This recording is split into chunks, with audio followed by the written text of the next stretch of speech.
Shabbat Shalom a todos.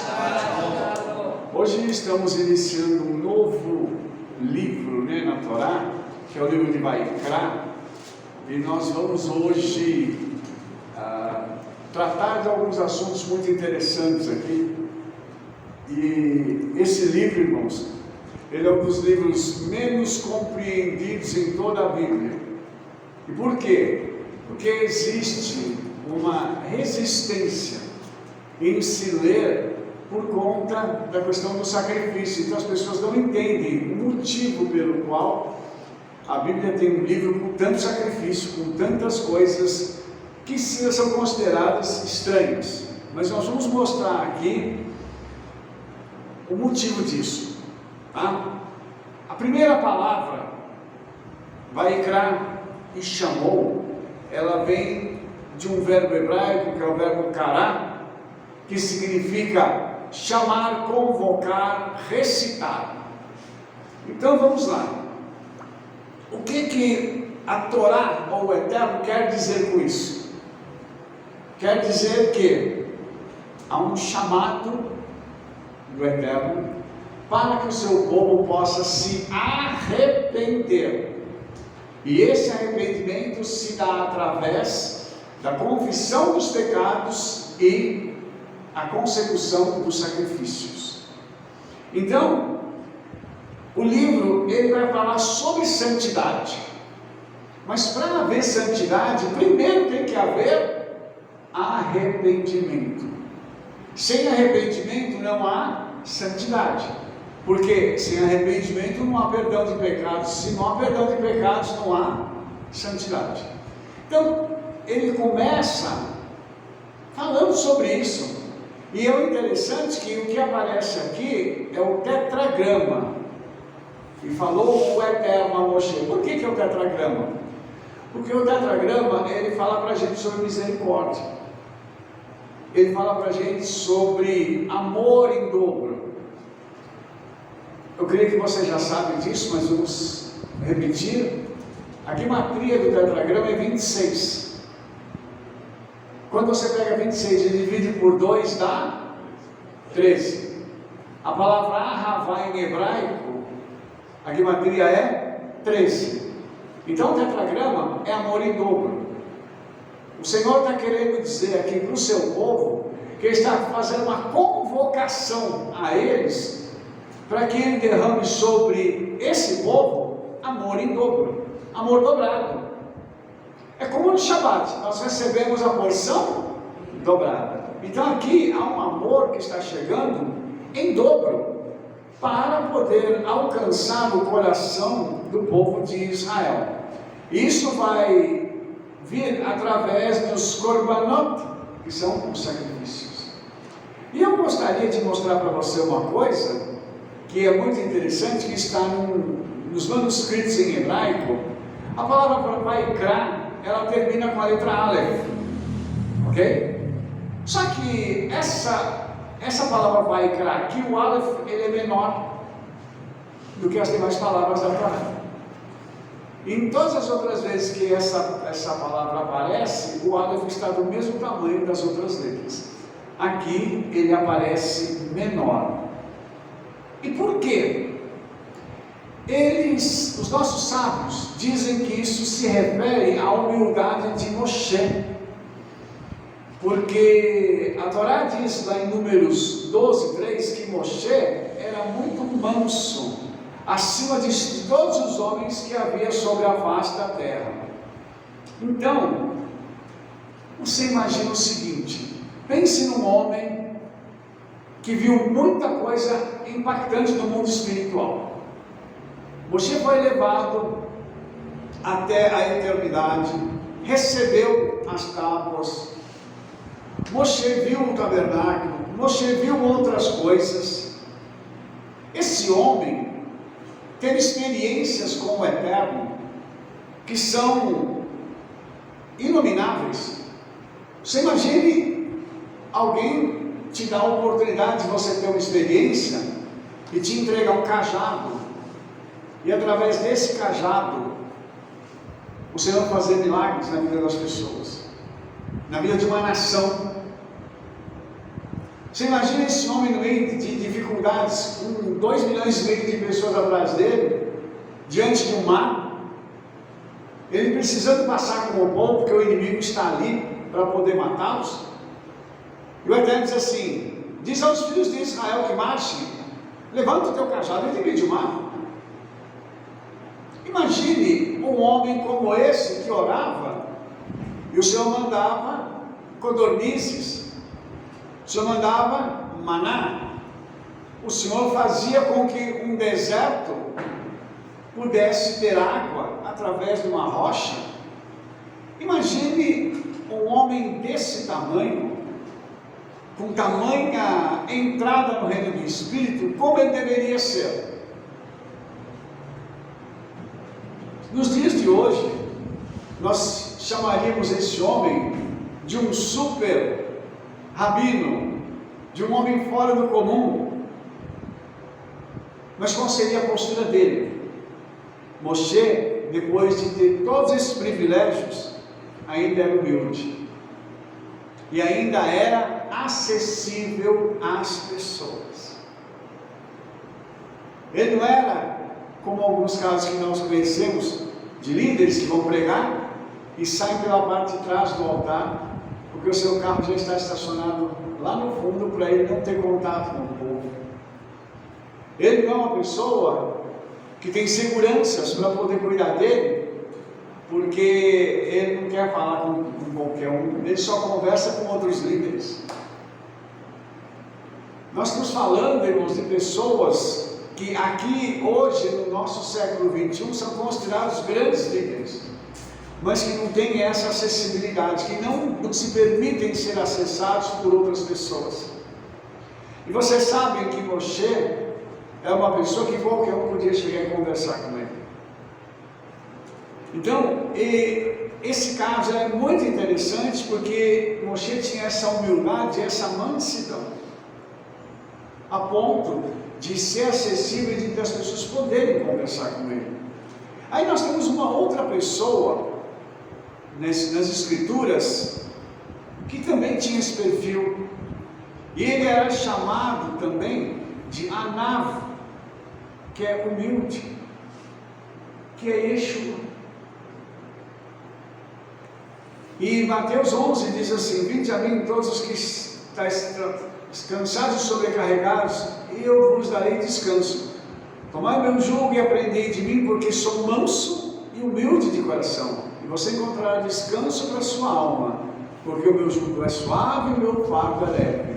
Essas palavras de Yeshua vêm de encontro a nós para mostrar o caráter de Yeshua e a forma como Yeshua tinha facilidade de ser acessado por qualquer pessoa, a ponto dele ir numa casa e reclamarem para os discípulos de Yeshua, dizendo: seu mestre come com pecadores e com prostitutas. Ou seja, para Yeshua todo ser humano era valioso, e maior que Moshe foi Yeshua, e mesmo assim ele se mantinha humilde. Interessante, irmãos, como nós precisamos entender isso, porque o conhecimento, às vezes o dinheiro, a posição social, transforma a vida de alguém, e muitas vezes de forma negativa. Agora você imagine alguém sendo transformado de forma negativa, uma pessoa que era uma pessoa tranquila, acessível, e de repente se torna alguém com quem não se pode mais conversar, tem que marcar a hora, tem que marcar a entrevista. Aí agora tem secretário, tem secretária. Eu não falo mais com qualquer pessoa. Yeshua nos deu um grande exemplo, e quando Yeshua fala sobre o seu jugo e o seu fardo, ele está usando uma expressão idiomática em hebraico, porque a palavra jugo, ela é uma expressão, uma palavra idiomática, tomar o jugo, para falar da Torá. Ou seja, no livro de Pirkei Avot, Rabino Nehemiah ben Hakaná disse: quem recebe sobre ele o jugo da Torá Eles tiram dele o jugo da realeza e o jugo dos cuidados mundanos. E quem rompe o jugo da Torá, já vem sobre ele o jugo da realeza e o jugo do cuidado humano. Eu não sei se você conseguiu entender essa frase. Rabino Nehemiah está dizendo o seguinte, que quem tem sobre ele o jugo da Torá, ou seja, quem quer obedecer os mandamentos da Torá, o Senhor tira o jugo da realeza mundana e dos cuidados. Sabe aquela coisa que você tem que se preocupar com o seu dia a dia? A Torá tira de você essa questão que você tem que se preocupar. E o que é preocupar? Ocupar previamente. Ou seja, ter que pensar que um problema vai chegar. Por isso a Bíblia diz que basta cada dia o seu mal. Eu não tenho que me preocupar com amanhã. O amanhã não chegou, eu tenho que viver o hoje. E quando Yeshua diz para nós tomarmos sobre ele, sobre nós, o seu jugo, o jugo da Torá que Yeshua trouxe, que é a Torá restaurada, ele está querendo dizer o seguinte: deixe comigo, se ocupem de servir e o restante eu faço para vocês. Isso é uma outra coisa, irmãos, que nós precisamos aprender de Yeshua e aprender a sermos mansos. Aprendermos a ter uma postura de cuidado com as coisas do Senhor e não as outras coisas. As outras coisas, elas vão surgir na nossa vida e a gente precisa ter esse tipo de discernimento, de não se preocupar e não permitir que aquilo tome o nosso coração a ponto de gerar um desconforto em nós. Não sei se você entendeu. Tem gente que sofre por causa de problemas que você não precisaria sofrer por eles. Não aconteceu. Por que você vai sofrer antecipadamente? Então, a Torá mostrando para a gente a humildade de Moshe e a Brit Hadashah e Yeshua remetem a mim e a você a uma posição. Que posição é essa? De sermos imitadores dos dois. Esses dois grandes ícones, na Torá e na Brit Hadashah. E a gente precisa tomar o exemplo deles, para sermos dessa forma.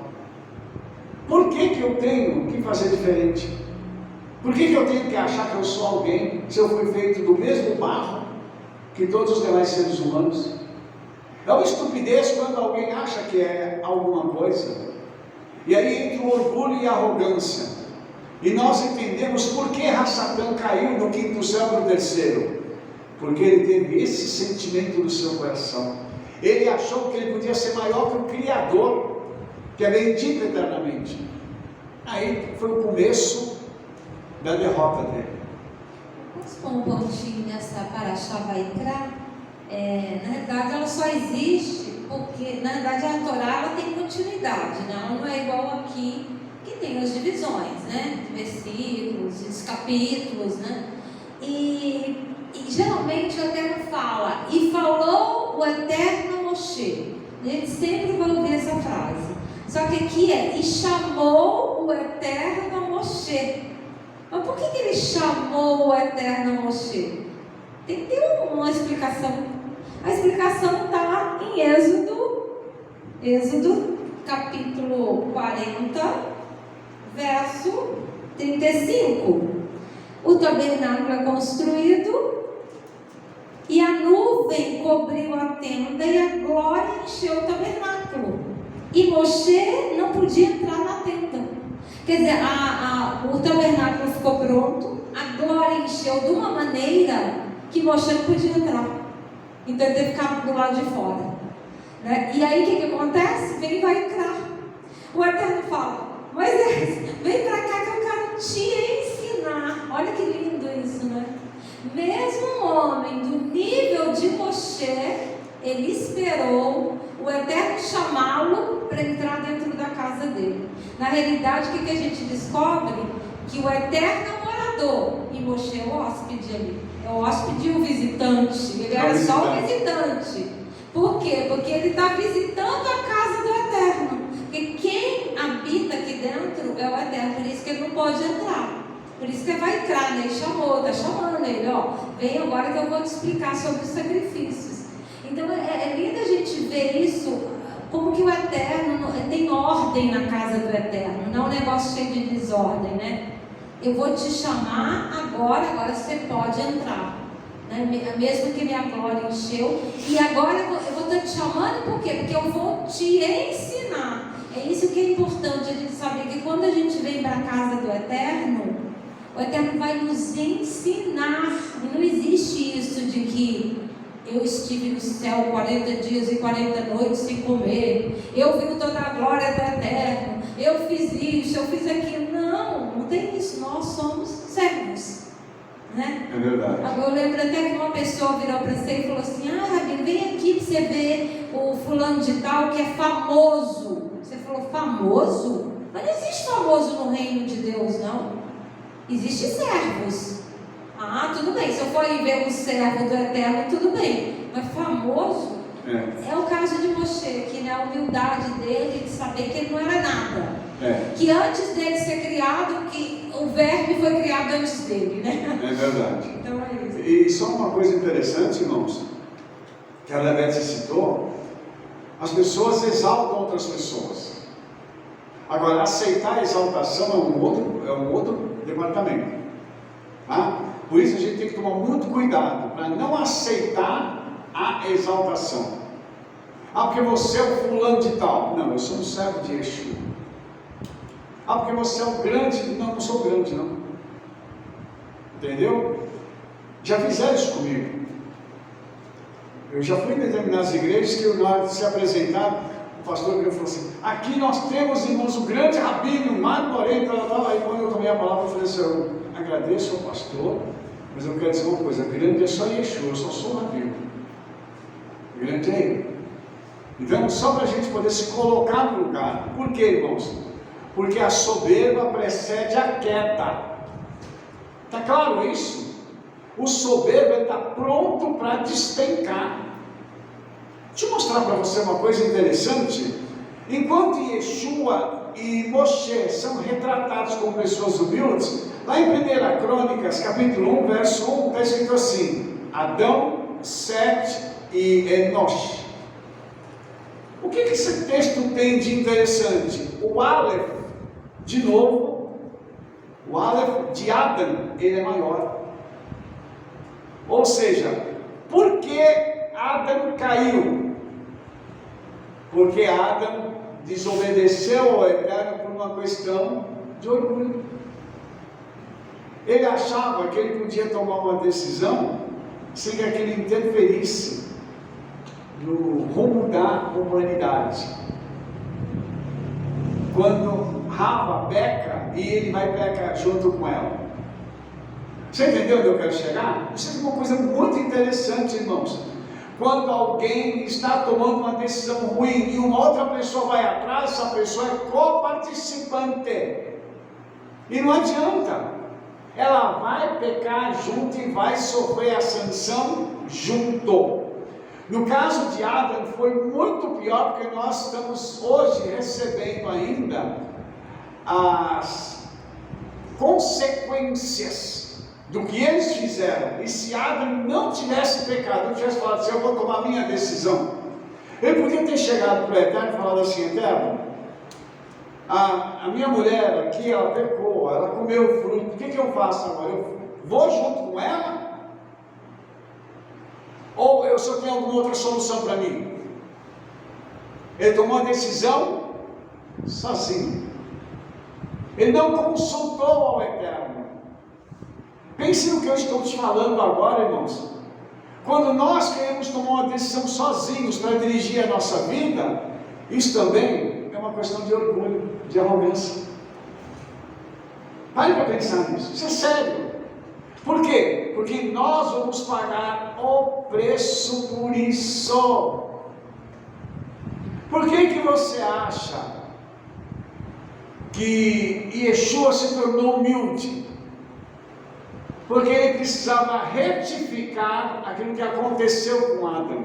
Se Adão teve esse orgulho de tomar a decisão e fazer o que ele queria, Yeshua disse que tudo que ele fazia, ele ouvia do Pai. Olha a diferença, preste atenção que essa é uma diferença muito grande. Ou seja, Yeshua não fez nada que o Pai não aprovasse. No final da vida de Yeshua, quando ele estava lá no Getsemane, ele orou e disse assim: Pai, se for possível, passa de mim esse cálice, mas se não, vamos em frente. Aí já é a minha palavra.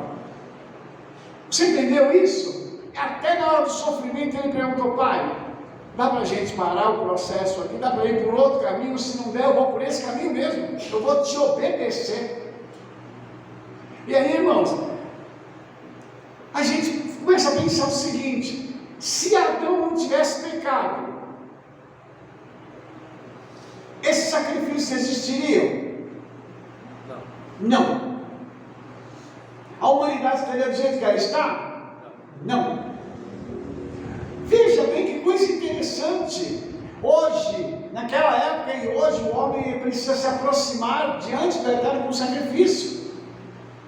Agora, nós não temos mais animais para poder sacrificar, mas nós temos a nossa oração como sacrifício.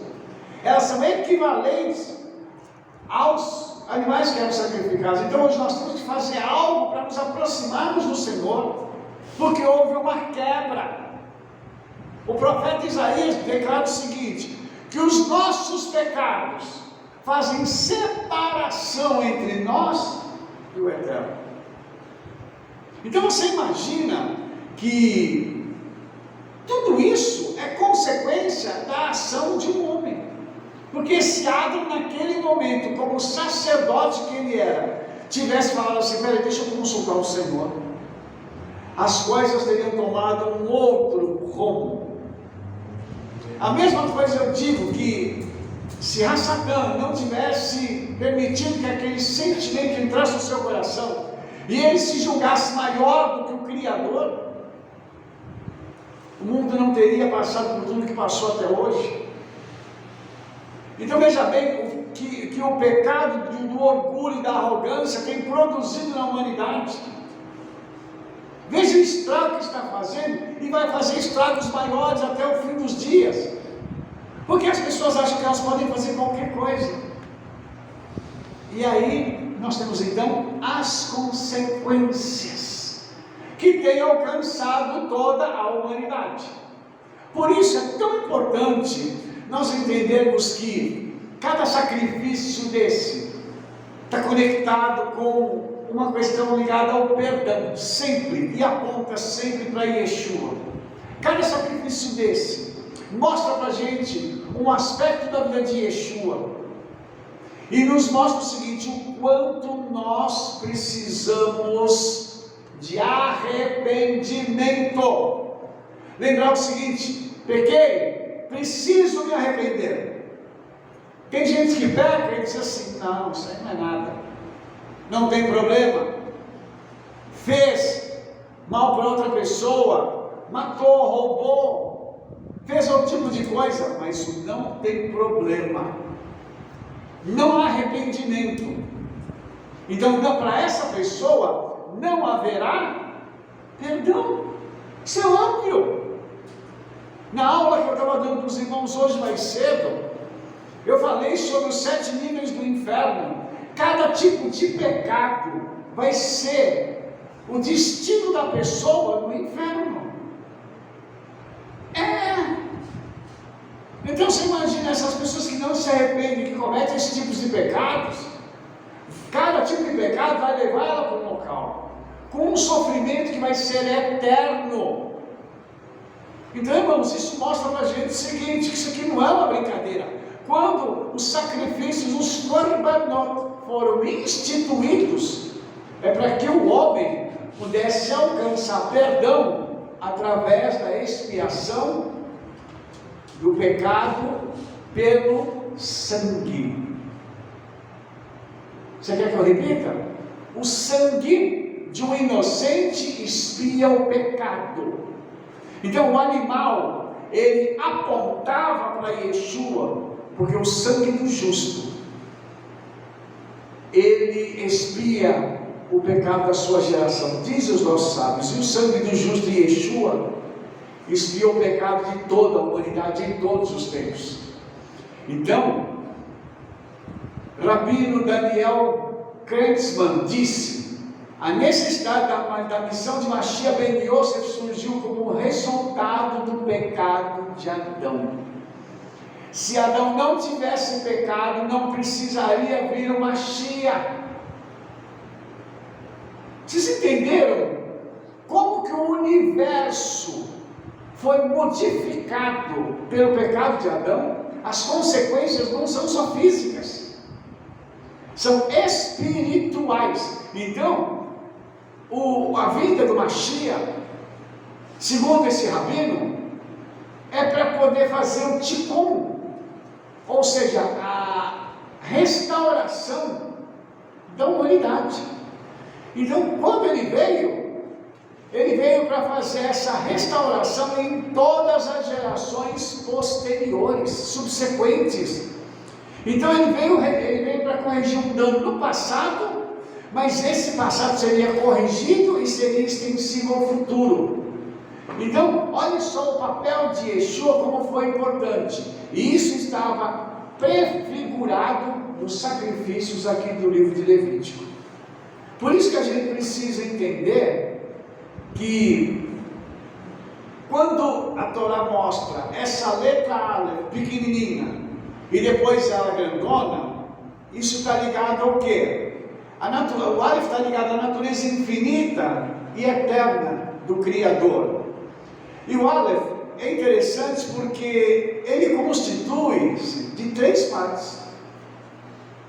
Vocês não se lembram que é uma linha, depois um pontinho aqui, né, uma pequena trava em cima e embaixo. Então essas três constituições dele aqui estão ligadas também a 2 letras da Torá. Uma é a letra Vav, que é essa do meio, tá?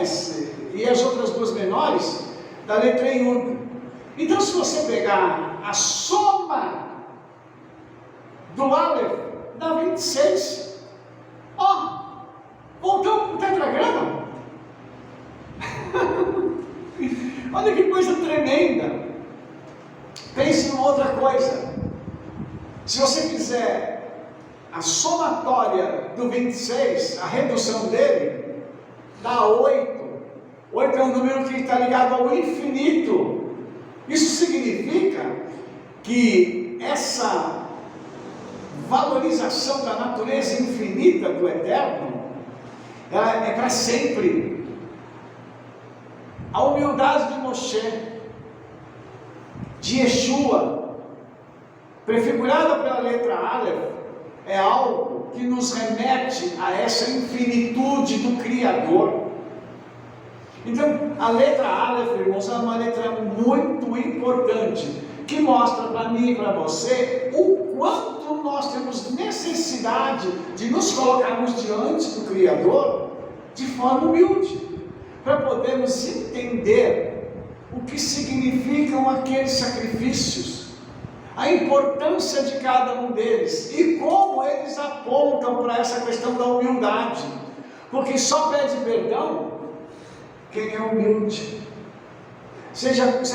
Eu não sei se você conhece uma pessoa arrogante. Todo mundo conhece aqui alguém que é arrogante? Essa pessoa, quando erra, pede perdão? A que eu conheço não pede. Então você imagina que coisa tremenda é a gente poder entender isso. Qual que é o objetivo da palavra? É quebrar essa arrogância e mostrar para a pessoa a consequência do seu pecado. Porque o pecado ele tem consequências no presente e que se estendem ao futuro. Se ele não for perdoado, a consequência futura do pecado se chama condenação. Percebe? Eu quero falar um pouquinho sobre arrependimento. Eu estava ouvindo psiquiatras, né? E eles dizem que, eles analisando o criminoso, ele diz que tem uma característica do psicopata: ele não se arrepende. E se ele se arrepender, ele não é Ele Não é classificado, né? Não é classificado. Aí ele tem que tirar a classificação dele, porque ele não se arrepende. E aí diz que ele chega, aí o psiquiatra pergunta para ele: mas você arrepende do crime que você fez? É um crime às vezes bárbaro. Ele falou assim: arrependo porque você notou que eu estou aqui, vou ficar 30 anos na cadeia. Quer dizer, ele não arrepende do que ele fez, ele arrepende porque as consequências chegaram até ele. Então ele não tem arrependimento no coração. Então aí a gente fala assim: gente, como que um ser humano pode chegar nesse ponto de que aos portais do arrependimento estão abertos, mas ele não quer o arrependimento? Ele não se curva para isso, porque ele se acha tão arrogante, o ego dele é tão alto que ele não pode se arrepender, que é um meio de fraqueza dele, né? E ele não pode, né? Você falou uma coisa interessante: ele não se arrepende, ele teve remorso. O remorso é diferente do arrependimento. Então ele está pensando que na consequência, agora eu vou ter que passar tanto tempo fazendo isso aqui, preso. O remorso bateu pelo crime que ele cometeu. Mas ele não se curva para dizer assim: eu me arrependo. Por quê?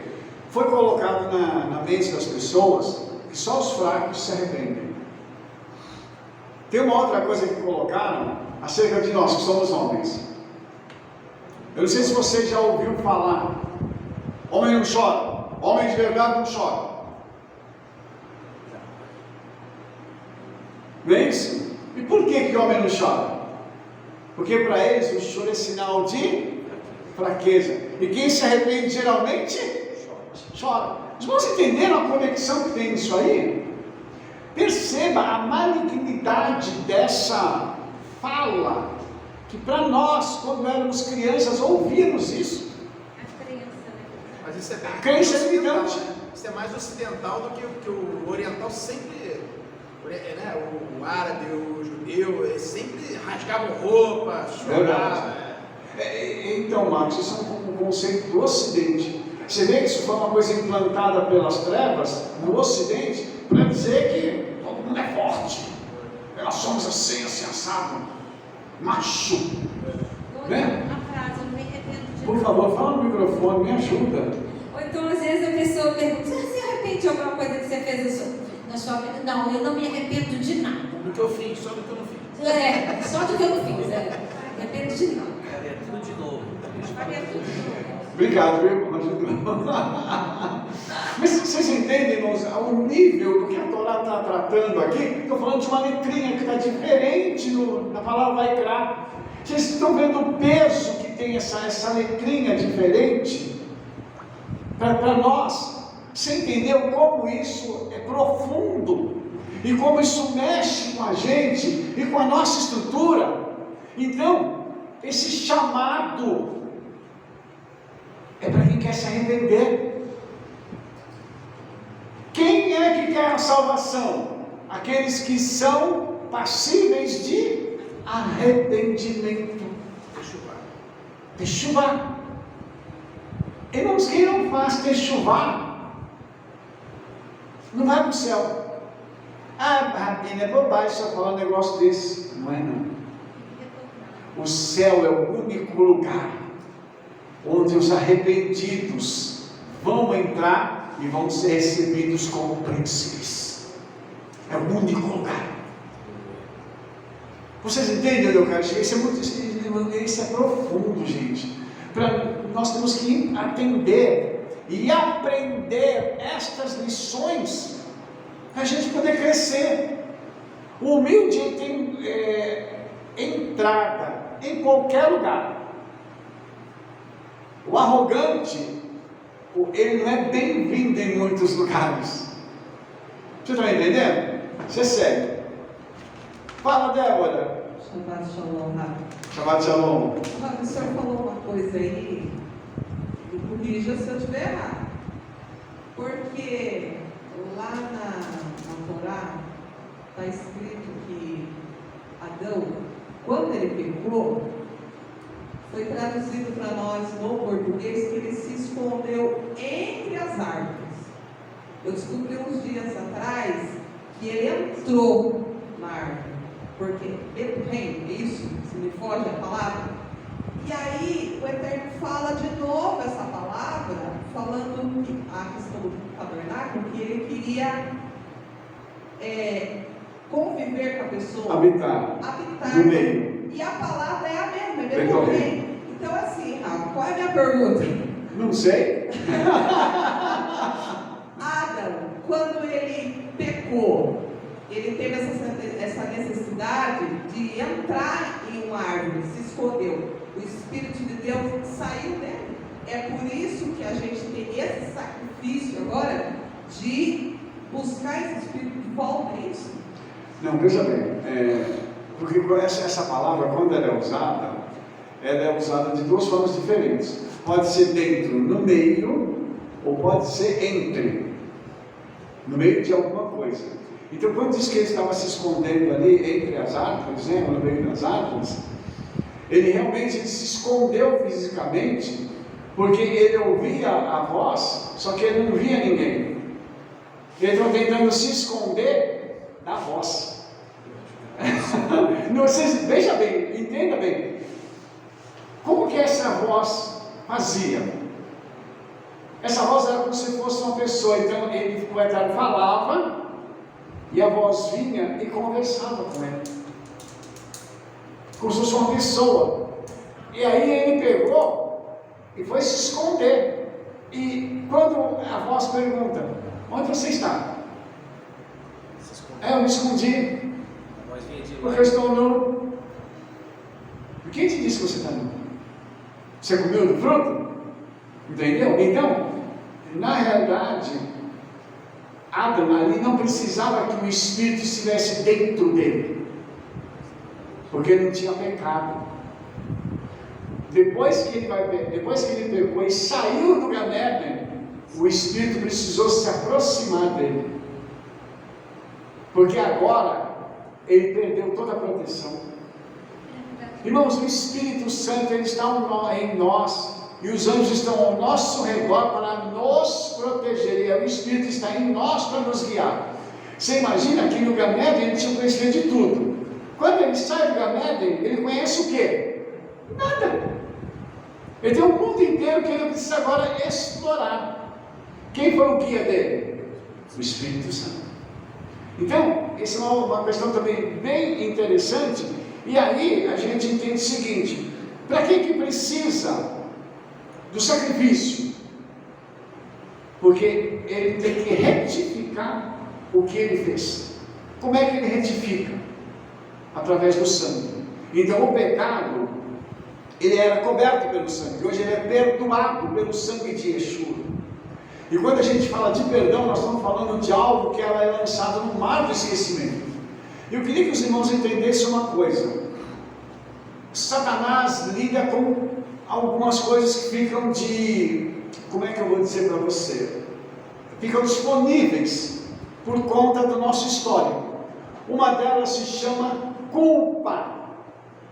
A pessoa pecou, ela foi e pediu perdão. O que Satanás vem? Você lembra do que você fez?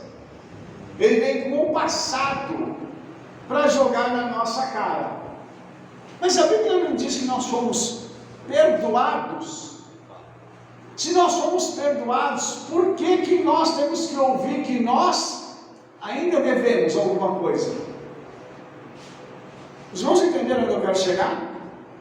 Irmãos, quando Adão pecou, a Bíblia diz que que o Eterno fez vestes de pele de animal. Aí o Midrash diz que o animal morreu para que eles pudessem se vestir. Qual animal que foi morto? Cordeiro.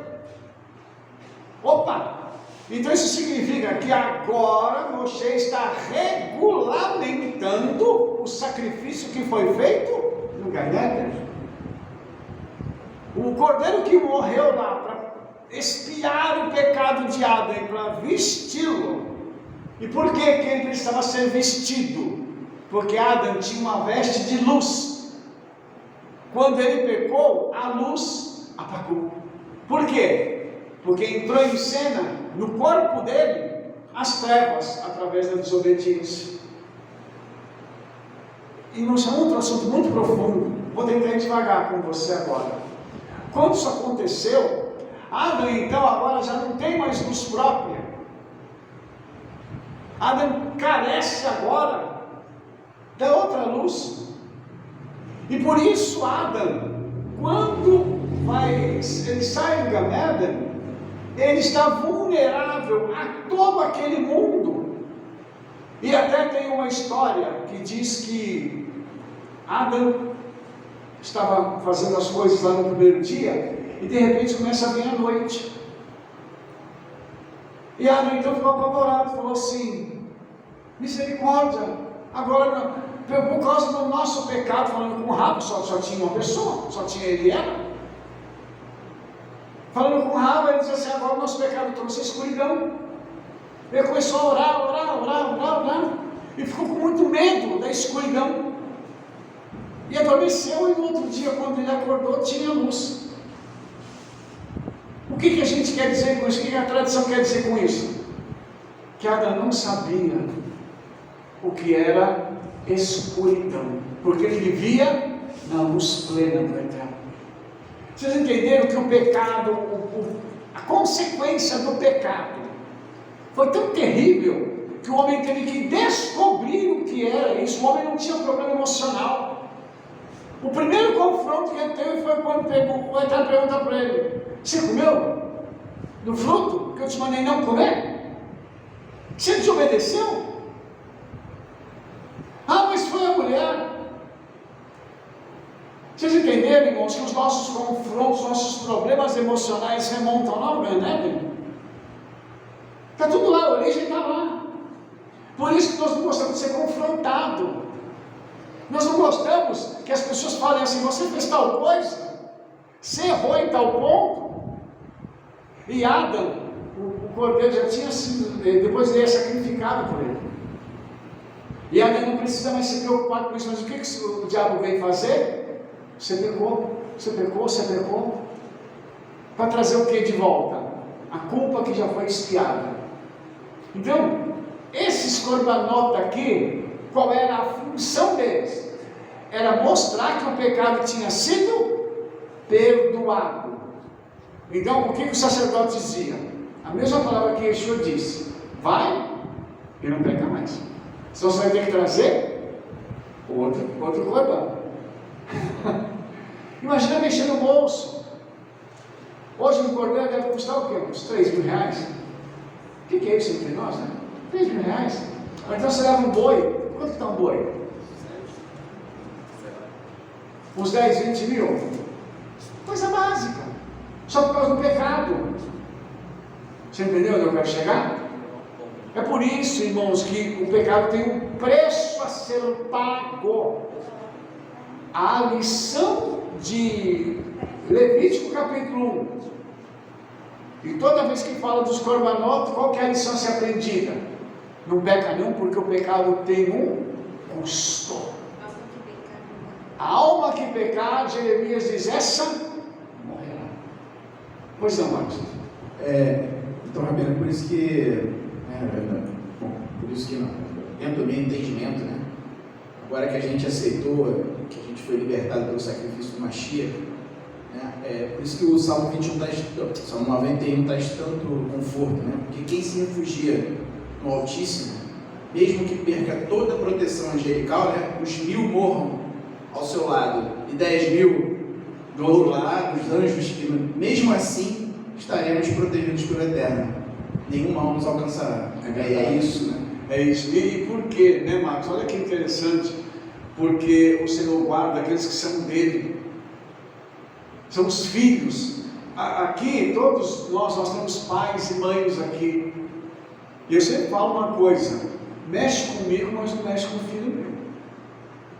Eu sou tranquilo, se quiser me insulta, me joga na parede, o que quiser. Mas mexeu com o filho, mexeu com a minha mulher, aí vai ver o lado ruim, aí eu vou virar um leão, né? Velho homem.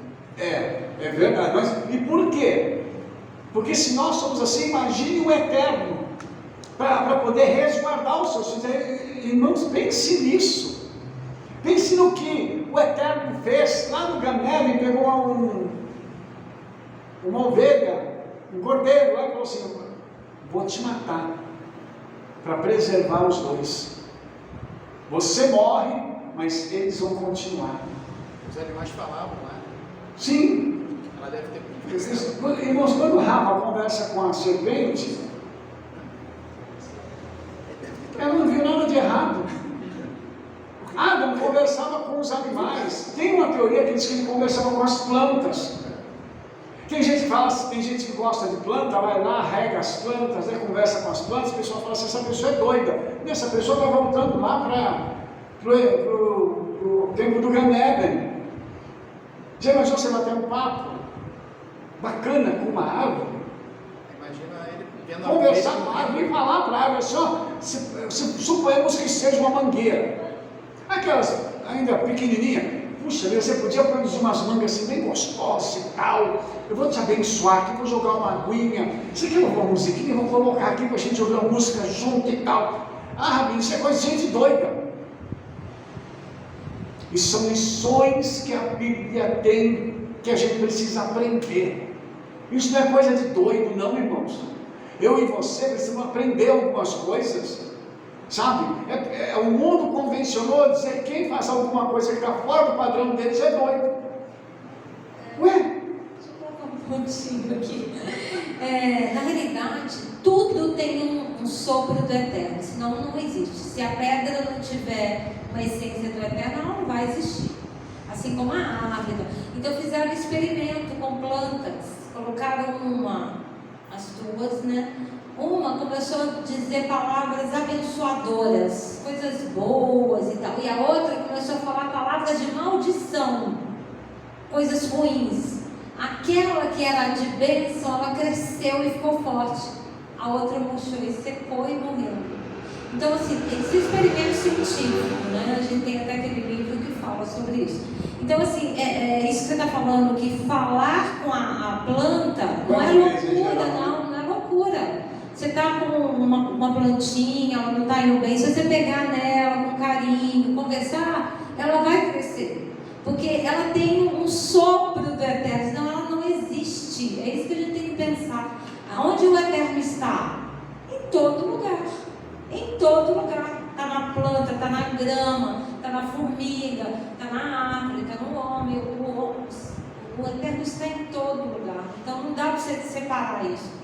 Por isso que pode falar com o ser humano. Agora eu vou voltar um pouquinho da Débora lá, da clipotes, né?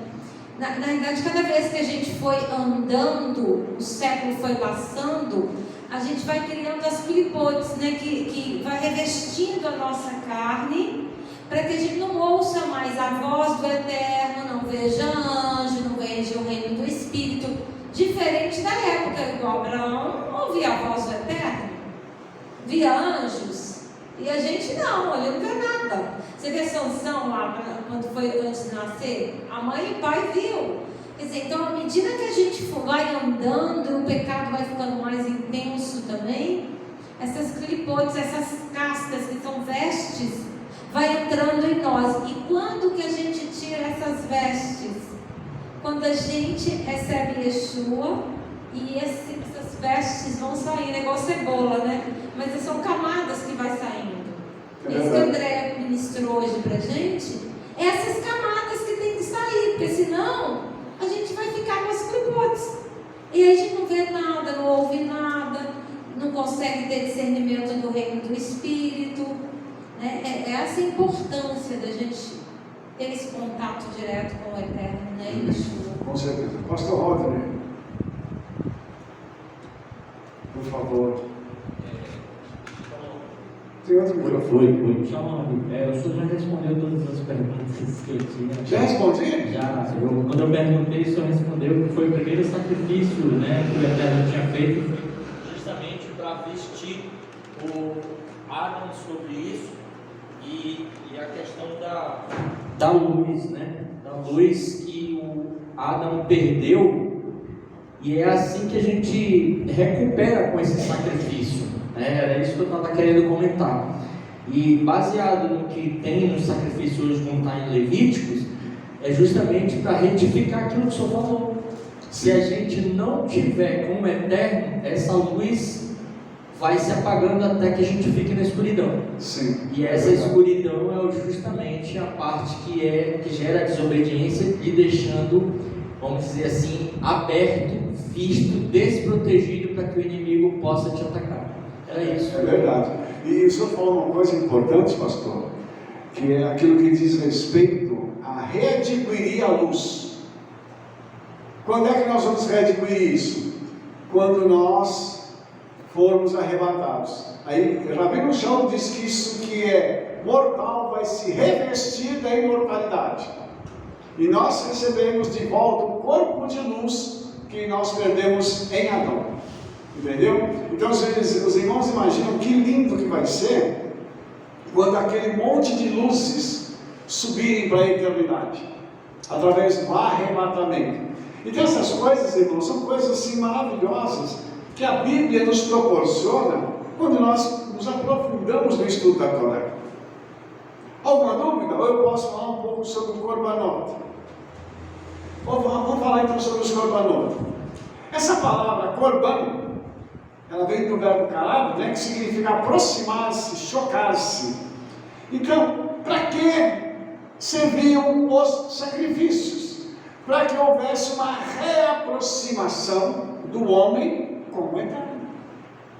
O pecado separa, o sacrifício aproxima. Então, cada uma das ofertas tinha um objetivo, inclusive o minhá, que nós chamamos hoje de shelamim. Então, o shelamim que nós comemos hoje está ligado a essa oferta de refeição, né, que é o minhá, que é uma oferta de gratidão. Então você vê que no meio das ofertas aqui, pelo pecado, tem uma oferta que é de gratidão. Ou seja, tem um nível que quando a gente para de pecar e para de fazer besteira, você então tem condição de oferecer uma minhá, que é uma oferta de gratidão. Aí a gente faz o que? O shelamim, aquela refeição gostosa, com aquele monte de comida para celebrar com os irmãos, a nossa gratidão por aquilo que recebemos do Eterno. Então veja só que coisa tremenda. Há uma escala, irmãos, do olam, do shelamim também, que é uma oferta de base, é o hatat, é o asham, a minhá, que é também uma oferta de refeição. E aí, essas ofertas, elas fazem o quê? Elas nos aproximam. Elas nos colocam em conexão com o Senhor de uma forma diferenciada. E aí a gente começa a entender o seguinte, que quem não tinha um grande sacrifício para dar, podia dar um sacrifício menor, a ponto de pegar um punhado de farinha e levar. Ou seja, o perdão está disponível para todos. Hoje ficou muito mais fácil que a gente só abre a boca e pede perdão. Hoje não tem um preço físico para se pagar, mas a consequência ela é espiritual e física do pecado. Então isso aqui é muito importante a gente entender que a oferta ela precisa ser dada. Olha só que interessante, lá em Marcos 12, do 41 ao 44, diz que Yeshua sentou-se em frente ao tesouro e ele viu uma multidão que lançava dinheiro. Muitos eram ricos, colocavam muitas moedas. Mas uma viúva pobre colocou 2 moedas. O equivalente hoje a 5 centavos aproximadamente. Ele chamou seus discípulos e disse: em verdade vos digo que essa viúva pobre deu mais do que todos os que dão para o tesouro, porque todos eles deram na sua abundância, mas ela na sua pobreza deu tudo que ela tinha para viver. Agora vamos pensar uma coisa aqui. Yeshua estava em frente à arca do tesouro, que ficava num local chamado a casa do tesouro, que é um compartimento dentro do templo. que Malaquias diz?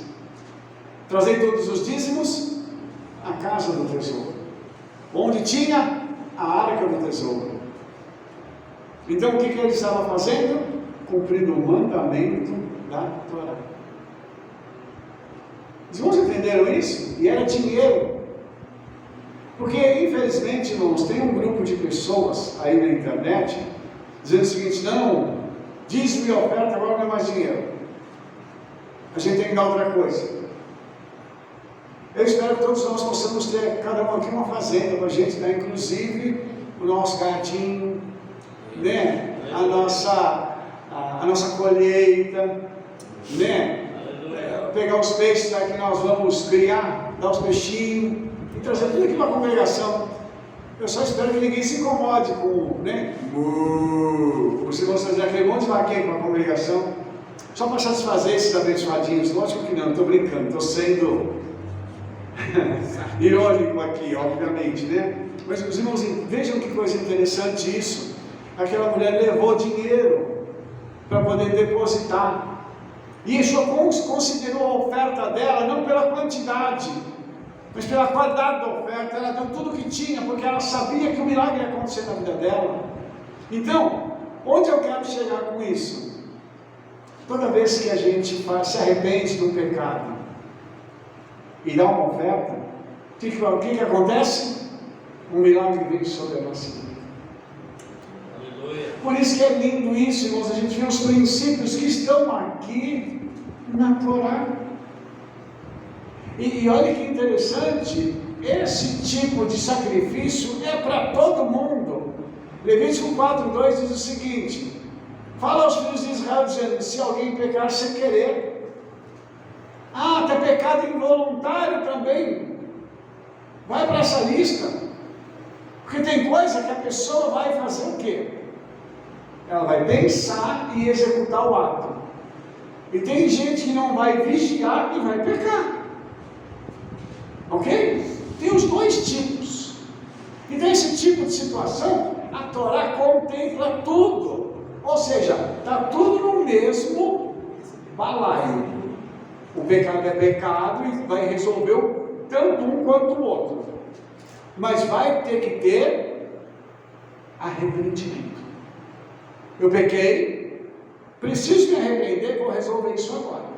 Lá eles resolviam com sacrifício, aqui a gente resolve com oração. E pede perdão e fala assim: Senhor, tem misericórdia. Tá? E a chave disso tudo está no nosso coração. A sensibilidade que nós temos por aquilo que nós estamos fazendo. E quando eu falo fazendo, irmãos, eu estou falando de atos, palavras e pensamentos. Porque um pensamento vai gerar uma palavra, que depois vai ser manifesta através de um ato. Então essas três coisas precisam de retificação. Eu tenho que pensar em outras coisas, eu tenho que falar de outra forma e agir diferente. Quem é perdoado faz isso. Quem se arrependeu faz isso. Então, quando a pessoa muda a sua conduta, isso é um exemplo claro do seu arrependimento genuíno. Porque tem arrependimento que é falso. A pessoa diz que arrependeu, mas continua fazendo a mesma coisa. Vou dar um exemplo disso. A língua. Eu falei para os irmãos ali que uma tradição judaica diz que uma das punições para quem usa a língua de forma irregular, né? A pessoa vai ser queimada no inferno, vão pegar um gancho e colocar na língua dela, ela vai ficar pendurada pela língua, queimando no fogo. Os irmãos estão meio assustados. Você que não está aqui, ao vivo, você tem que ver a reação do pessoal aqui, a cara que o pessoal fez. Mas vou tentar transmitir para você, com uma cara de espanto. Você já imaginou alguém pendurado pela língua num gancho, queimando no inferno? É uma cena terrível, não é verdade? Então você imagina que essa pessoa ela vai ser punida dessa forma. Por quê? Porque ela usou a língua de forma irregular. A língua ela tem que ser um instrumento de bênção, de edificação, e de louvor ao Eterno. E por que isso? Porque nós nascemos para que a nossa língua possa cumprir o objetivo para o qual nós fomos criados. Trazer vida para o mundo. Como o Marco diz, para trazer o tikkun, a restauração, a retificação do mundo. Isso nós vamos fazer com palavras. E depois as nossas atitudes vão cooperar para que aquelas palavras se tornem fatos reais na vida das pessoas, influenciando as pessoas. Entendeu? Então, por isso que é muito importante a gente entender que a nossa oração, ela tem um propósito, e nós precisamos orar da forma certa. Não é orar de qualquer jeito, é orar com o coração. Por isso que Yeshua falou para não orar com vãs repetições. Abre o coração e fala assim: Espírito Santo, me ajuda a orar, eu quero botar para fora, cara. Tudo aquilo que eu estou sentindo. E ora, chora, pula. Mas ora com o teu coração, para que a sua oração possa produzir algo diferenciado no reino do Espírito. Só um minutinho. Eu queria só colocar um ponto aqui também sobre a nossa responsabilidade. Porque aqui ele fala assim, no capítulo 1, verso 4: imporá sua mão sobre a cabeça do holocausto, para que seja aceito. Ou seja, eu vou transferir para o animal todo aquele meu pecado. Quer dizer, eu pequei, não foi o diabo, o demônio, fulano de tal me incitou a pecar, nada disso. Eu sou responsável, por isso eu estou levando um sacrifício e eu que vou colocar a mão sobre a cabeça do animal, vou transferir para ele o meu pecado para que seja aceito diante do Eterno. Porque a gente tem uma mania de que, tá vendo, o inimigo me atormentou e eu acabei fazendo, não sei o que, é o inimigo. Mas assim, na hora do juízo, o Eterno não pode chamar demônio para julgar. Ele vai chamar cada um de nós, porque nós somos responsáveis pelos nossos atos. E pior ainda quando a gente aceita Yeshua, porque o pecado já não faz mais parte da nossa vida. A gente vai pecar, tudo bem, né? Porque somos pecadores de Adam, mas assim, já não somos escravos do pecado. Então nós já temos discernimento. Não, está errado, está certo. Né? A gente já consegue ter esse discernimento. Então é importante a gente saber que as nossas responsabilidades, Deus vai cobrar de nós. Não adianta, Ele não vai cobrar do outro, Ele vai cobrar da gente aquilo que a gente está fazendo de errado. Né? Ou seja, a responsabilidade é pessoal. Então, por isso que a salvação é única e é individual. Então não dá para a gente falar assim: Senhor, eu vou levar a cara da minha esposa para ela ser salva. Não adianta. Eu sou eu, ela é ela. Então, por que o sacrifício era levado de forma individual? Porque cada um tinha o seu pecado diferenciado do outro. Entendeu? Então, a nossa oração tem que ser individual. Intransferível. Tem um DNA no pecado que cada um comete, que é único. Entendeu? Pessoas vão repetir isso? Vão. Mas você vai fazer isso de uma forma única. Ninguém vai fazer um pecado, vai cometer um pecado igual a você. Porque você teve uma intenção, um pensamento, uma fala e uma execução diferente dos demais. Na justiça do homem é assim. É. Só pode pagar pelo crime que você comete. Exatamente. Exatamente. Bem isso aí. Então, deixa eu voltar. Pois. Só um minutinho. Deixa eu voltar para a língua. O meu pai. Porque a língua, você não pode emprestá-la para ninguém. Não é verdade? A língua você não empresta. Você pegou pesado, vai emprestar a língua para alguém. Por isso que nós vamos ser julgados. Porque você não consegue. Vou emprestar minha língua para você falar. Não. Você que vai falar. A língua é sua, você que está falando. Você é responsável por ela, não é? Então por isso que o Senhor vai julgar. Tudo que a gente disser, nós vamos ser condenados ou justificados. Até as palavras fúteis que a gente fala. Yeshua disse isso, porque não dá para você falar assim: mas é porque eu emprestei a língua para ele e começou a falar besteira. Não dá para a gente inventar isso, não vai ter um jeitinho brasileiro lá. Não vai. Só pegando um gancho, de manhã nós falamos sobre isso. sobre essas palavras fúteis que são ditas por pessoas, entendeu? Inclusive por pessoas crentes, por líderes, que usam de piadinhas, esse tipo de coisa, para poder se promover. Vai pegar a Bíblia e tratar a Bíblia como um livro de piada? Vai fazer piada das coisas do eterno? É brincadeira um negócio desse. Então, a tradição judaica diz que essas pessoas vão para o inferno, e que elas vão estar num lugar do inferno onde ficam os zombeteiros. Gente, isso não é brincadeira. Eu estava aqui estudando de manhã com os rapazes aqui, com os homens, e eu estava de frente para todos eles. Eu pude ver a expressão no rosto deles no que diz respeito a isso. Primeiro nós falamos do céu, não foi? Foi uma maravilha, oh o céu. Falando dos compartimentos do céu, papá, Nova Jerusalém, não sei o que tem. Sobre o céu falamos 3 horas. Podia falar mais, né, Marcos? Não, do céu. Do céu? Do céu podia, né? Aí quando nós entramos na parte do inferno, que eu comecei a falar, Foi rapidinho. deu aquela murchadinha assim. Ficou todo mundo murcho e quietinho. Não teve muita pergunta, né, sobre a questão do inferno, porque se viu a responsabilidade e o peso que se carrega de que vai para o inferno. Inclusive de pessoas que fazem coisinhas que nós achamos que não tem problema, mas que vão levar para o inferno. Pelo menos hoje nós aprendemos algumas coisas que vão blindar a nossa vida, não é verdade? Nós que somos os homens aqui, nós não vamos fazer isso de jeito nenhum, misericórdia, para não cair numa situação dessa. Débora, fala. Rabi, quando Yeshua foi crucificado e cessou o sacrifício com animais, foi ali, né? Hoje, eu não tinha esse entendimento, hoje eu tenho, né? Graças a Deus. Que o sacrifício ele continua de uma outra forma, porque Shaushali aí vai ensinar que depois daquilo, era nós, ele falando, né, para o pessoal, vocês é que tem que se apresentar como sacrifício vivo com as vossas vidas. Tem que ter uma mudança. Então, quer dizer, esse sacrifício é válido no dia de hoje. Então, o sacrifício, eu entendi assim, Mário.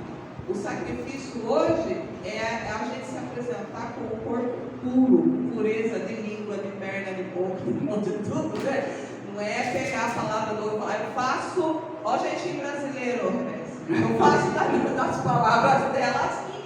Então você vai pegar do mesmo jeito, você tem jeitinho brasileiro para falar que não falou, né? Mas assim, a importância da gente ter pureza, né?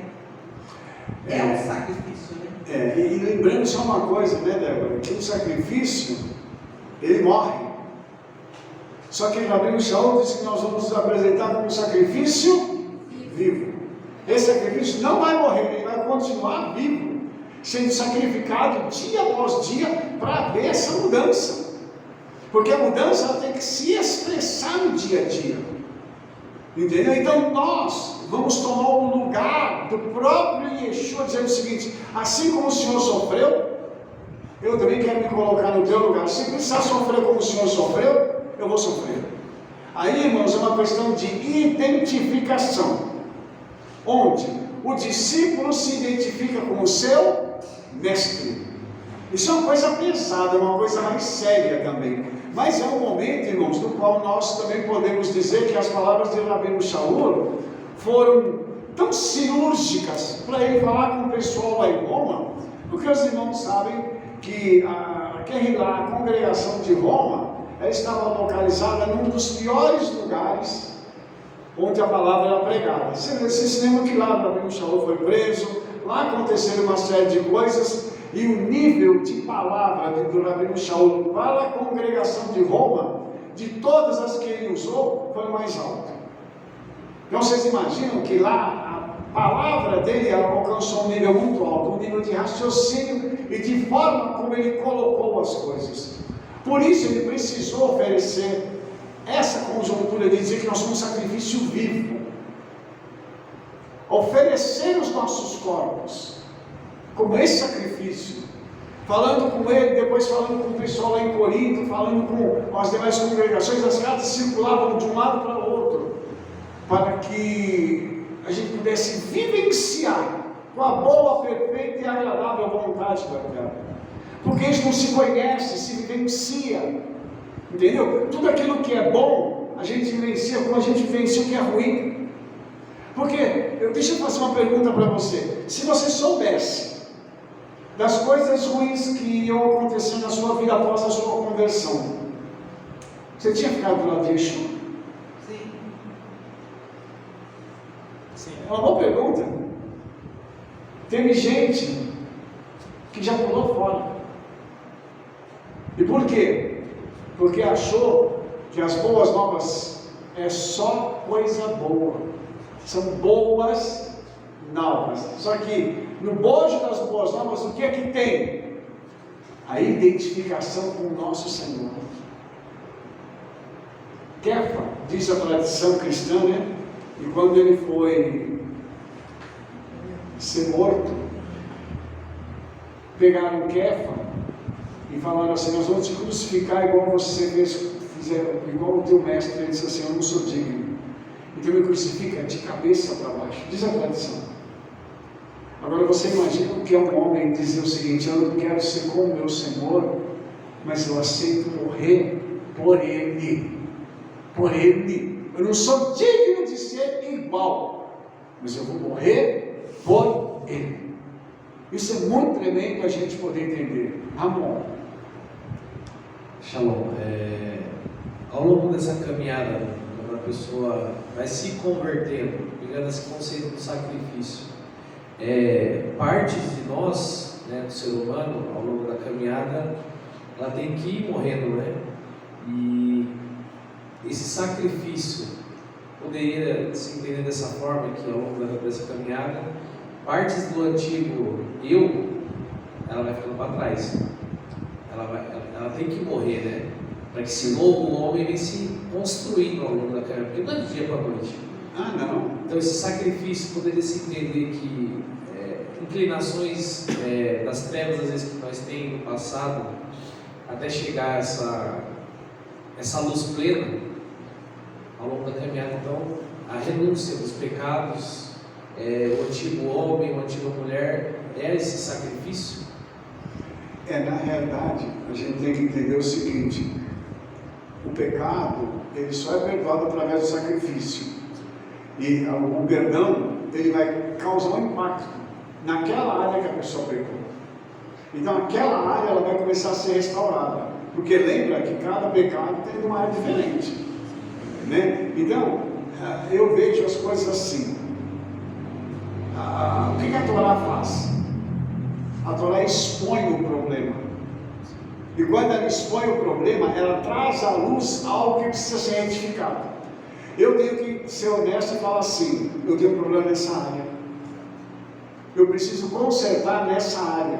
Por que nós tratamos tudo aqui por porções da Torá? Por que não é tudo uma vez? Porque é gradativo. A cada semana nós temos uma oportunidade de restauração. Então agora nós estamos entendendo o seguinte: a pessoa pecou porque ela fez Lashon Hará. Ela ia lá oferecer um sacrifício pelo Lashon Hará que ela cometeu. Que área que ela precisava vigiar? A língua. Você está entendendo? Ela cometeu outro tipo de pecado. Ela tinha que levar o sacrifício e depois ser retificada naquela outra área na qual ela estava sendo tratada. Então, cada momento, cada pecado, ele diz respeito a uma área de nossa vida que precisa ser restaurada. E aí a gente vai perceber uma coisa, que a nossa caminhada com Yeshua, ela demanda uma restauração plena. Mas eu preciso estar aberto para ser restaurado. Eu tenho um problema com dinheiro. Eu sou muito pão duro. Então, o que o Espírito Santo tem que me ensinar? Generosidade. Mas a gente sabe que o generoso, ele tem promessas. E a pessoa que retém o dinheiro, também tem promessas de forma negativa. Para não chamar de maldição. Entendeu? Porque aí a Bíblia diz que o amor ao dinheiro, o ganancioso, ele ama o dinheiro. Tinha até uma revista de quadrinhos antiga, de um homem, de um velhinho chamado Tio Patinhas. ele amava o dinheiro. Ele tinha uma moedinha da sorte com a qual ele enriqueceu. Eu passei a minha meninice lendo o gibi do Tio Martins e pensando o seguinte: nossa, deve ser bom ser rico, né? Mas ele amava o dinheiro. E quando eu conheci Yeshua, eu falei assim: eu quero ser rico, mas não desse jeito. Amar o dinheiro a tal ponto. Então a gente precisa entender o que a sociedade tem ministrado na gente. É um gibi, era uma revista em quadrinhos inocente, não era? A Turma da Mônica. Você já viu aquela inocência? Mas você viu a inversão? A Mônica era a briguenta, o Cebolinha, o passivo. O Cascão era aquele que não se importava com a sua aparência e ficava sujo. A Magali tinha um pecado de glutonaria. E assim sucessivamente. Então, se você for parar para analisar, quando nós olhamos isso de uma forma crítica, está tudo contra a Bíblia. Porque quem devia ser o sacerdote ali era o Cebolinha. O Cascão devia ser uma pessoa que devia cuidar do seu corpo, porque o seu corpo é o templo do Espírito Santo. A Mônica tinha que ser submissa. E a Margarida tinha que ser controlada no comer. Vocês estão entendendo? Então são mensagens subliminares que são trazidas para nós. E ela era magrinha. Pode comer que não engorda. Né? Vocês veem quanto problema que a gente tem no que diz respeito a tudo isso? Você percebe o quanto isso tudo foi ministrado para nós e feito com que a nossa mente acreditasse nisso. Por que você acha que a Bíblia é um terror para esse povo? Porque a Bíblia quebra estes padrões. Você entendeu? A Bíblia destrói esses padrões. Ela começa a mostrar que o padrão para o homem é diferente. O tio Patinhas, por exemplo, da ganância para a generosidade. Aí os outros personagens da Turma da Mônica, uma transformação total. Isso sem a gente falar nos demais. Então tudo isso, irmão, são coisas que a Bíblia faz. E esse livro de Levítico, ele é muito bom para nos ensinar tudo isso aqui. Através do sacrifício, o pecado ele é perdoado e tem que haver uma retificação naquela área que a pessoa pecou. Só tem uma pergunta?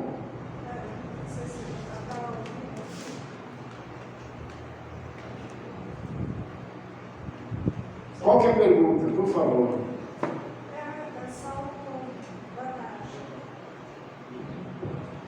Boa tarde. Só uma observação. Quando a minha mãe era criança, a minha avó chegava e falava: limpa bem a casa. Se você deixar sujo atrás da porta, o bicho-papão vai pegar. E era um medo que eles tinham, que eles limpavam, porque chegava de noite, eles tinham medo de dormir e estar com o bicho-papão nas costas. Então, criou um medo, mas era para a pessoa fazer o certo, né?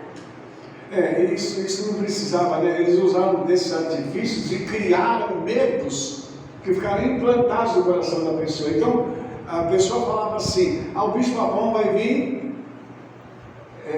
à noite. Então a pessoa tinha um problema com a noite. Aí quando a noite chegava, já tinha aquele sentimento assim: opa, misericórdia, eu tenho medo da noite. Então tudo isso, irmão, são coisas que a pessoa pode ser curada através da Torá, do entendimento que nós temos de que o Senhor é aquele que nos liberta de tudo, inclusive desses medos. Eu queria só colocar um ponto aqui da desconstrução que hoje em dia está se fazendo, né? A gente estudou que o tabernáculo, acho que eu já até comentei isso, o quanto o Senhor é detalhista. Eu fico pensando no céu, como é que deve ser? é uma cortina que tem que ficar laçadinha com colchete de ouro. Então é tudo assim muito bem feito, muito organizado. Então o que está acontecendo hoje? A desconstrução de roupas. Então virou um caos. Não tem padrão mais. É rasgado, é furado, é mofado.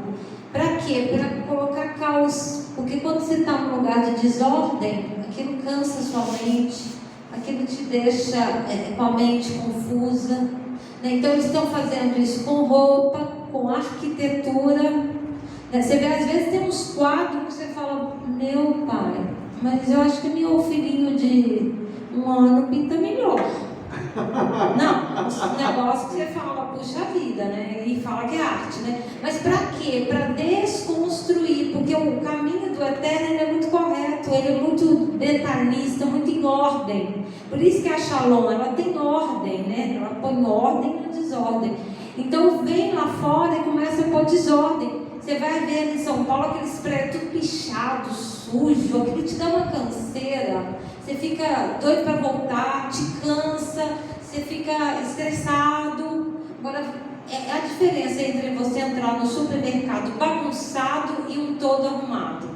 Eu falo que, por exemplo, aqui, né? A gente vai em supermercado todo arrumadinho, parece que o chocolate é outro chocolate, tem outro sabor. Aí você vai num bagunçado, você fala, não, esse chocolate não é muito bom. Mas por quê? Porque a gente é assim, a gente quer o melhor, que a gente quer entrar numa casa arrumada. Se você tiver um escritório com a mesa lotada de papel e bagunçado, você não consegue trabalhar. É muito difícil. Então eu estou falando isso porque o quanto a gente precisa caminhar dentro da Torá e acertar o que está errado na nossa vida. O Eterno, ele habita no lugar limpo. Ele não vai habitar no lugar sujo. Se tem sujeira, tem outro que está habitando ali dentro. É verdade. É tanto que o Eterno fala, o Eterno é tão detalhista, que ele fala, leve uma pazinha quando vocês forem fazer suas necessidades. Por quê? Eu vou estar passeando no meio do arraial. Eu não quero ver boboque e fezes no meio do arraial. Vocês vão ter que cobrir com terra. Imagina o Eterno poderoso, dono do universo, ficar cuidando de fezes da gente. Mas ele é assim. Não adianta a gente querer que... Então, assim, a importância da gente limpar a casa física, que a casa física é o reflexo da espiritual. Sim. Isso aí não tenha dúvida. Se a sua casa está bagunçada fisicamente, é porque ela está bagunçada espiritualmente. Sim. Né? E aí, vamos falar um pouco do corpo aqui, para a gente poder entender isso. Uma das coisas que o diabo tem trabalhado muito é no corpo do ser humano. Isso tanto do lado feminino quanto masculino. O feminino muito mais, né? Então, por exemplo, o pessoal que segue a moda. O que é a moda? É esse lixo que a gente vê ali. É umas coisas que você fala assim, será que alguém um dia vai usar essa porcaria aqui? Não, eu chamo de porcaria porque é ruim mesmo. É tão confuso como a Rebeca disse, olha, não sei se você já viu, de vez em quando, é lógico que a gente não acompanha isso, mas você vê de vez em quando um vídeo aqui, um vídeo ali, de desfile de moda, aí você fala assim, que horror, coisa feia, tanto feminino quanto masculino, masculino, desconstruindo a figura do homem, para tornar ele uma outra coisa, sabe? Então, o homem hoje, quando você vê desfile de moda de homem, é horrendo. É horrendo. Então, hoje, por exemplo, quando nós vamos comprar uma roupa, eu tenho dificuldade de comprar roupa. Uma calça, por exemplo. As calças, a maioria das calças que tem masculinas hoje são slim, aquela curtinha, né? Aquela que estreita as pernas. Então a gente tem dificuldade. Eu não gosto de uma coisa dessa. Entendeu? E às vezes eu vejo alguns irmãos, inclusive pregadores, com aqueles ternos de slim e uma calça grudado, tudo assim. Né? E aí você sabe, né? O que está aparecendo. Mas deixa para lá, vamos pular essa parte, né? Só que os irmãos têm a visão de como está sendo desconstruída a figura masculina. Entendeu? Hoje em dia, se você vê uma pessoa andando na rua, você não sabe se é homem ou se é mulher pelas costas. Às vezes de frente você não sabe o que é. Então, por isso que a Bíblia é muito linda, porque ela mantém o padrão do homem e mantém o padrão da mulher. Homem é homem, mulher é mulher. Acabou. Biologicamente nós somos diferentes. Inclusive na nossa estrutura emocional. Homem raciocina de um jeito, mulher de outro. Aí qual é o conselho? Para nós que somos homens, nos vestirmos de acordo. Se vestir bem. Poxa, se veste bem. Vai lá, compra uma roupa bonita para você. Uma roupa que você se sinta homem de verdade. Fala assim, nossa, eu estou bem aqui. E por que eu estou dizendo isso, irmãos? Porque você não vai comprar isso para ir para a balada. Você vai comprar isso para ir para a casa do Senhor. E para se apresentar diante dele. Então, uma outra coisa. Eu vou terminar dando conselho para os homens agora, tá? Compre um perfume bom para você. Compre algo que vai te valorizar como homem. E se apresente diante do Senhor. Por que eu estou dizendo isso, irmãos? Porque, como a Rebete disse, o Eterno é detalhista. E eu acredito que nós precisamos nos apresentar diante dele da melhor forma possível. Por isso a gente tem que se arrepender de santidade e estar bem vestido para estar diante do Senhor. Você quer ir para o supermercado? Vai de qualquer jeito. Você quer ir para outro lugar? Vai de qualquer jeito. Mas para vir para a casa do Senhor, de bermuda, sandália, de qualquer jeito, não. Por favor, não faça isso. Nós estamos diante do Rei dos Reis. Se você for convidado para uma cerimônia, para conversar com o governador de São Paulo, você vai de bermuda. Não, você vai de bermuda, você vai colocar sandália havaiana. E vai colocar uma camiseta. Aí você vai lá e fala assim, eu tenho um horário marcado com o governador. Segurança vai olhar e vai dizer assim, o senhor vai entrar aqui assim? Para conversar com o governador? Você entra. Mas para vir para casa do senhor vem de qualquer jeito. E agora é bronca. Agora é bronca. Por quê, irmãos? Eu estou falando de nós, homens, nós temos a obrigação de dar o exemplo. As nossas esposas têm que olhar para nós, têm que falar assim, esse é meu marido. Alô? Só para você ter uma ideia, o silêncio dos homens aqui está terrível. Está pegando agora. O último pedaço está pegando. Mas só para encerrar então, irmãos, nós precisamos de uma postura de sacerdotes para estarmos diante do Senhor. E por favor, não diga para mim que você não tem. Eu não tenho dinheiro. Você tem sim, você vai ter mais. Aleluia. Eu não ouvi. Aleluia, eu recebo.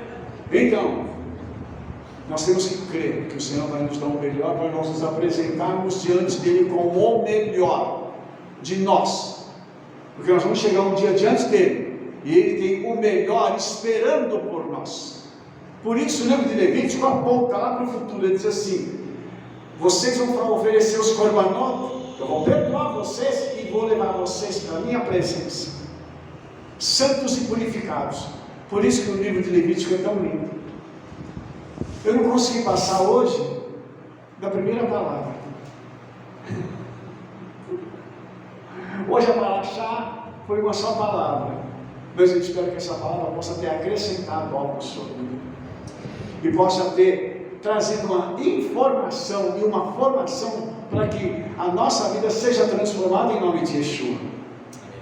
Amém?